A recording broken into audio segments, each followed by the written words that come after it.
San Diego real estate drone. Yeah, that's me holding my latest tech toy, and that's a Walkera QRX 350 quadcopter.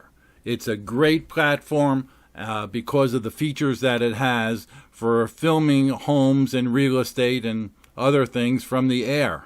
And it's relatively easy to learn, but you do have to put in the time. So right now I'll say there are two ways to go with these. You can hire somebody to do it on a per house basis, or if you like to be like me and a hands-on guy, you can learn it, do it yourself, and have some fun. So anyway, let's go on with, if you want to go that way. Here's the transmitter that I have with it. It's the Devo F7.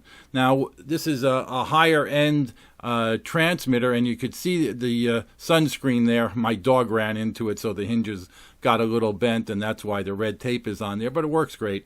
And what that is, that's a screen. Not only does it give you useful information about your power and time, etc., but this one transmits the video signal from the quadcopter right to the transmitter. So you can look at this and see exactly what the quadcopter is seeing and also recording. And so it's a great, it's called FPV for first person view. So, and that's another way to fly the helicopter. Instead of actually looking at it, you can look right here on the transmitter, and when you get to that point, fly it by looking at it instead of flying by looking up in the air. Now, to do that, here's two things that come with it. The first one is the DV04. That is the actual video camera. It's very tiny. And the TX5803 is the transmitter. And these both go on the quadcopter and are used to send the video and video signal down to the transmitter. Now, here you can see I'm practicing, and this is the actual video taken with the DV04 camera. And I'd recommend this camera to learn with because it's relatively inexpensive, and if you put your GoPro on there to learn with, you could end up damaging a $400 sports camera. Now here you can see I'm practicing some takeoffs and landings in a little park in the San Carlos area of San Diego. And you have to put some time in, and I enjoy it, so it's no problem. And it's relatively easy to learn, but like anything else, you have to put the time in to get it right. And then you could review your videos later on and see what you did wrong. And here you can see I'm still a little shaky and stuff. And the video itself is a little wavy. Now that's perfect for looking at where the copter is going through the transmitter. But when you want to do video for a home, then I'd recommend changing to the GoPro camera. You can leave this camera on, or you can buy a special cable for $8 or $12, take this camera off, I'm talking about the DV04, and put a GoPro on. Then the GoPro will not only record, but it'll also send the signal, the video signal, down to your transmitter, so you could fly it by just looking at where it's going. Now, again, I spent a couple of hours flying around on different days and working on all the controls so I could get a good feel for it. And the most important thing is, naturally, I wanted to make sure my landings were right on and didn't come falling out of the sky.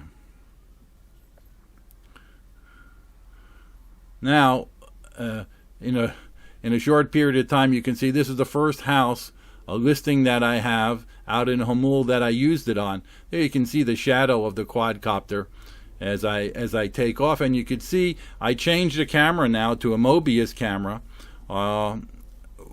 and you can see the quality of the video. I also put some new props on, and the stability, there's no more what they call jello effect and not shaking around, because I got used to it. And I put this is part of a video that I made for listing this property. I'll put the link in the description below, and you can see the full production video that I finished. But this was some of the footage that I put in there. Now, what's nice about these quadcopters, and they work on GPS. So you can, when you're in a certain position, you can lock it in that position and just pan the copter, make it move around. And in the video for this house, the finished one, there's one segment where I do exactly that. I hover in one position and turn the copter around 360 degrees so you can get a full view of that. Here I'm not doing it right now. I'm just flying along the back of the house and filming it.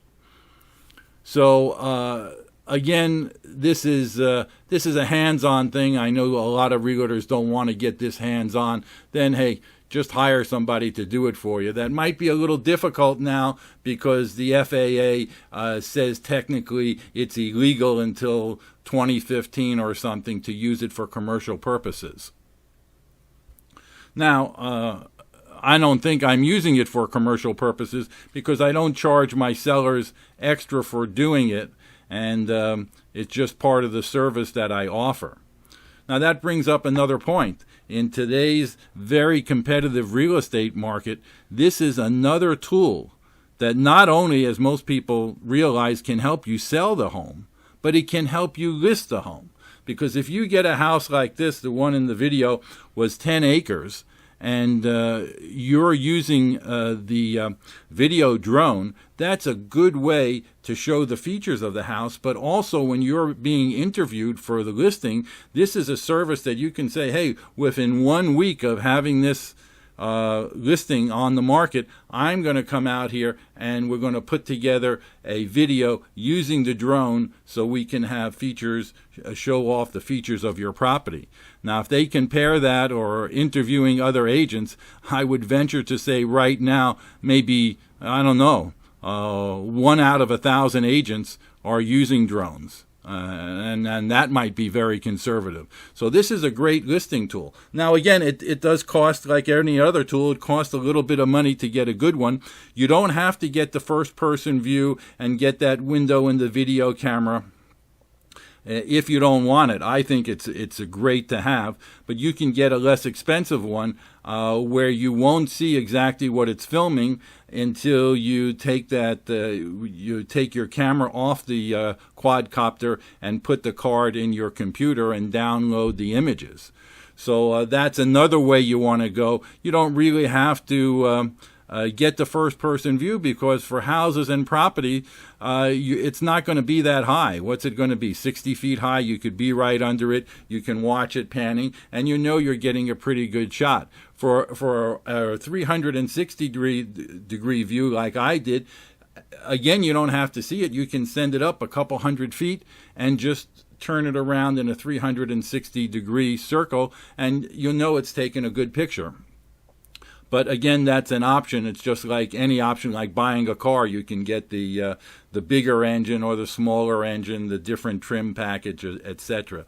And that brings up what they cost. If you just want to get a basic package without the first-person view, it's probably, depending on the model you're going to get, it's going to run you $600 to $800. If you want the first-person view, that can go from, again, depending on the model, $800 to $1,200, $1,300. And then you probably just don't want one battery. On one of these, on the Phantom 2, the battery itself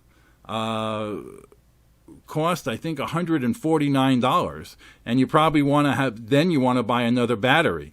So there's a whole bunch of accessories you may want to buy. So it does run into a little money, but think about this. Just getting one listing because you're offering this extra service can pay for all of that.